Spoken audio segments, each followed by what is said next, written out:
Enhance your experience by becoming a supporting member.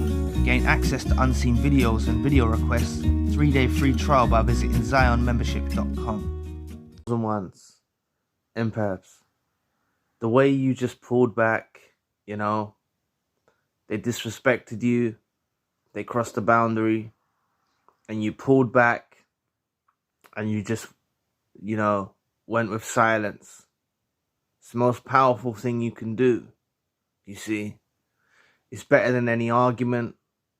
It's better than any words exchanged. It will speak for you, right? They disrespected you. This narcissist involved in your life disrespected you. And backing away is crucial. Whatever type of abuse they done to you, right? Whatever type of abuse they done to you, finally it got enough where you just went silent, And this is the most powerful thing you can do. It kills them, because they was expecting you some sort of reaction, you to blow up, you to chase them down. This could even happen if you were discarded, This could even happen if you were discarded. And the narcissist discarded you that was involved in your life. And you took it as what it was. You didn't chase after them. You let them get on their way. They discarded you in a brutal way, I should say. Not in a decent. They didn't end the relationship decently with you. And you just resorted to silence. But this could be anything. Them, gaslighting you one day, or abusing you in any other kind, devaluing you or something like that, and you just went silent, This leaves them clueless, right? They start to look inwardly at themselves, right? They start to look inwardly at themselves. They start to realize that their actions were uncalled for. Now, I'm not saying they're doing this from a heartfelt moment, right? This is like self-absorbed regret. They don't like the situation that they've been placed in now that you've gone silent. They don't like they don't like the situation they've been placed in by you going silent. That's more about what their regret is based on. You see, it's not actually they're regretting hurting your feelings or something like that. They're selfish at nature, these narcissists involved in your life. And they don't like the place that they find themselves in. Like, you're not chasing them down. You're not chasing after them. You're not desiring to have words exchanged with them or an argument with them. You're not blowing up their phone. You're not texting them. You're not contacting them on social media. You've just literally left them to it and gone silent. They're pissed, right? They're following all your stories and all your social media posts and everything like that to try to decipher where your mind's at, Even the ones that may have discarded you, right? And that's why I always advise anyone who's gone for a discard or a reverse discard, just fall back, That's the only thing you need to do when you've gone for a discard or a reverse discard. It's just fall back. Leave them to get on with it, They get curious. They start looking at your social media, They start reaching out with hoovers or, provoking you from a distance, or indirect hoovers, fake emails, stuff like that. They're weirdos, right? But for any of you, even those of you that cut the narcissist off, right? Just make sure that you bear in mind, I don't want you to you're an empath. Remember this at heart. You're an empath at heart, right? Please, empaths and chosen ones. Many of you that I've spoke to many people in sessions, right? Many of you that do the cutting off with the narcissist involved in your life, you go through something called dumper's remorse, right? Could be a month's time from now, 2 months' time from now, 3 months' time from now, 6 months' time from now. You'll go for a period of remorse, And you've got to watch out for that. That's why I always say it's easier to be discarded by a narcissist than it is to do the cutting off with a narcissist involved in your life. Because when you get discarded by a narcissist involved in your life, you see the full unmasking. That's my perception. That's what I believe. I think that it's a theory, but I think you get to see the full unmasking and the nature of the beast that they are when you know, when they do the discard, you know, or reverse discard. You know, when you do the cutting off, it's like you've ended it abruptly. Not abruptly, sorry, that's the wrong word. Like prematurely from seeing. It's not prematurely, but like from seeing their full disgusting nature. You know, but you've seen enough. So be sure of yourself. You've seen enough. You've cut them off. You should be proud of yourself for doing that. But please just be wary of further down the line if you start to feel remorseful. Please press the like and the subscribe button. Help your brother out. It'll take 2 seconds of your time.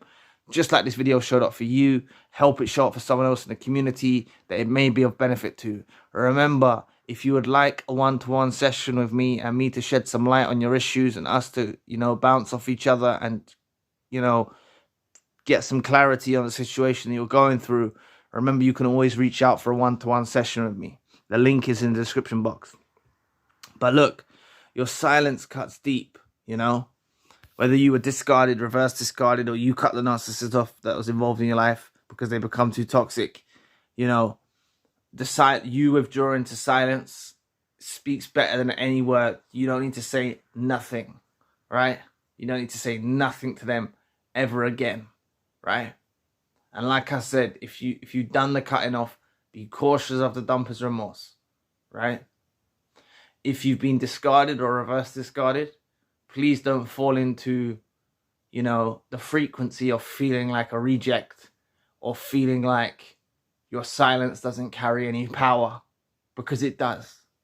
Because these narcissists that are involved in your life expected you to chase them.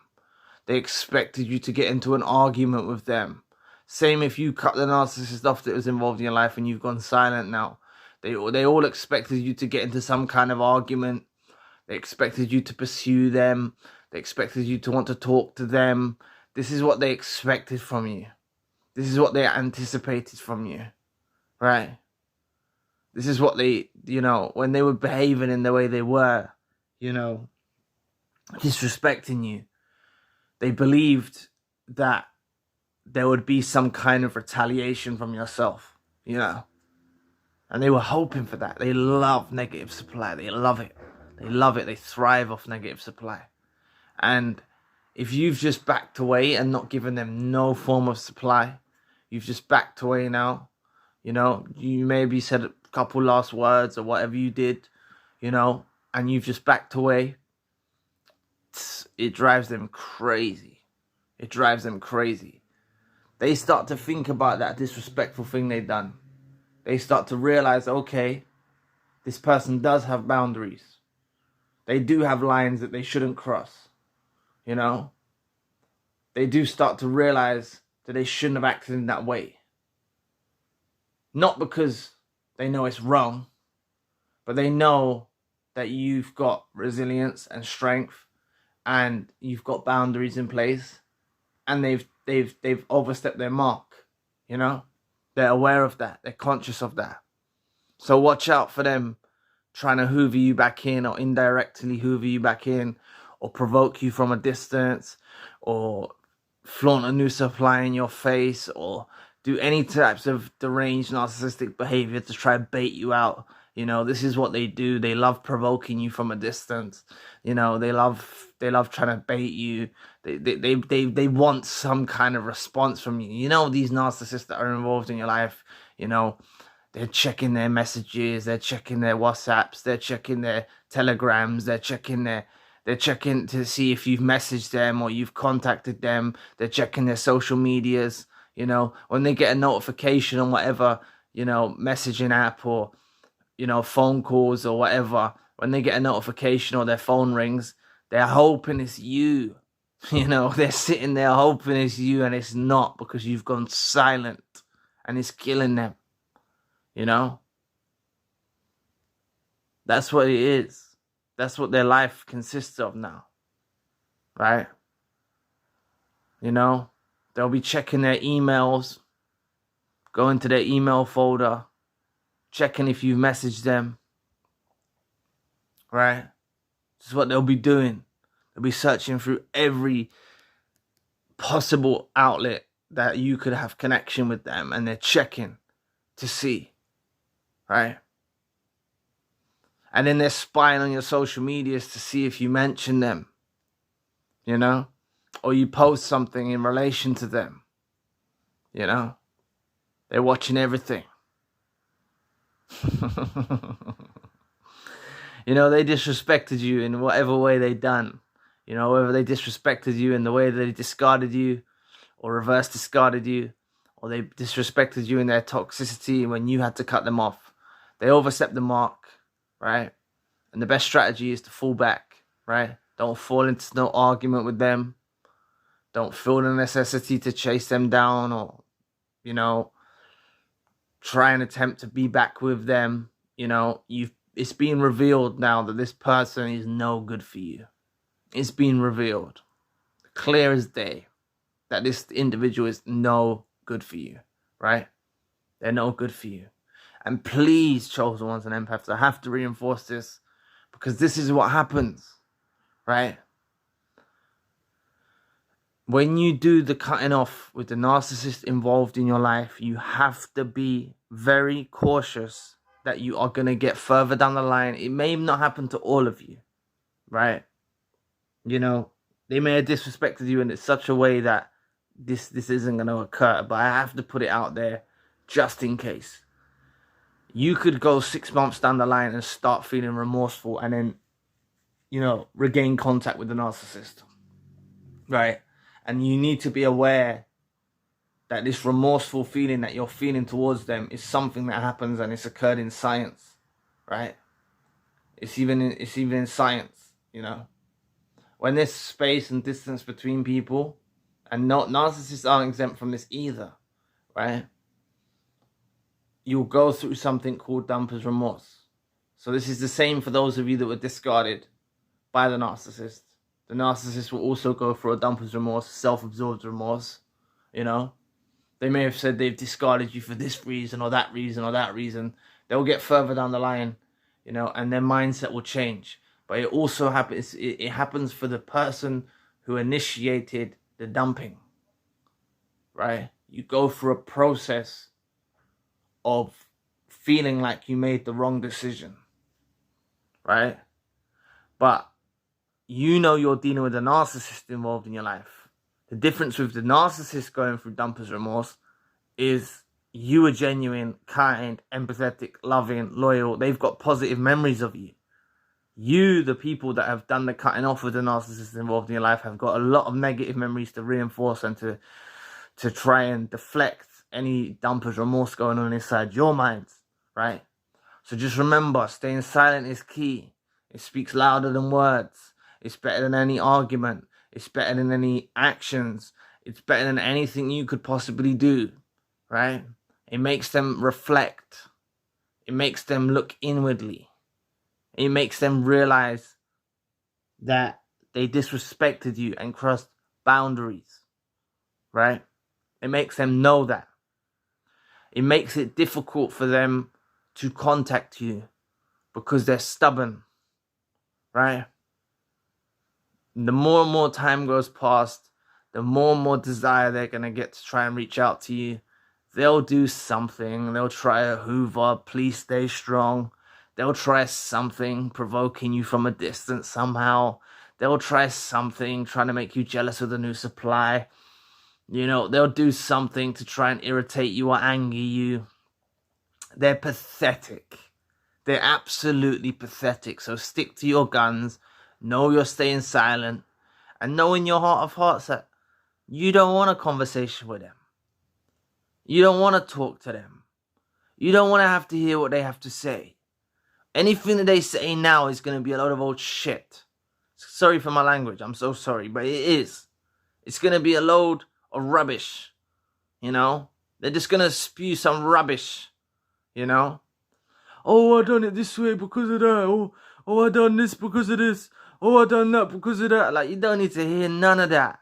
None of that. It's a waste of time. You know, anything they're going to try and say now, you know, is going to be a load of old shit just so they can get in their position of power again, you know, and have control over you. Right now, they don't have control over you. You're free, right? And that's the way it needs to be. That's the way it needs to stay, right? You got things to focus on, right? You got your life to focus on. You got your goals to focus on. You got your meaning, your purpose to focus on, right? You got your career or your work to focus on. Maybe your family or your children you got to focus on. You got some priorities to focus on, you know? You don't need to focus on this narcissist that was involved in your life. You don't need to focus on them at all, you know? Educating yourself is educating yourself. It's teaching you for future encounters too, you know? It's teaching you for future encounters too. But you'll get to a place where you listen to this content on YouTube, on our channel or other channels alike, and you won't even think about the narcissist involved in your life. Or it'll be ever so distant. You know? It'll be ever so distant. You might even start thinking about the narcissist at your job, at your work. You know, your boss or something. You know, this is what will happen through time. You know? Not that time heals. Through time you learn how to deal with it. But like you'll start associating the content of narcissism to other people. Perhaps someone in your family. Perhaps someone at your work. Perhaps a friend. You'll start, you know, you'll be waking up more and more to other narcissists involved in your life. Or that are around the periphery of your life, you know. So just understand that your silence after the disrespect is killing them. You know. There's no words that need to be exchanged between you two. You don't need to say nothing more to them. You know, they made their mistake. Let them face the repercussions of their actions. They wanted to disrespect you. They wanted to take advantage of you. They wanted to put you down. You know, they wanted to disrespect you. You know, there's nothing more that needs to be said to them. So anyway, thanks for listening today. Please press the like and the subscribe button. If you want to donate, you don't have to, but if you'd like to support the channel, you can. Links in the description box below. For more narcissism-based content, check out our other channel. Links in the description box. Please visit the forums. One of them is Tips to Heal, and I'd love to find out what helps you on your journey. Please book a healing session with me if you need advice or some light shed on your situation. The Empath Monthly group meeting is coming up at the end of the month. Limited space is available. There's a WhatsApp group for survivors to stay in touch. I'm also doing email consultations if you need a plan of action. The links for all I've mentioned are in the description box below. If you'd like to know more about God Remove Them because they were using you, click this video here. So anyway, I'll be back with another video soon. Peace.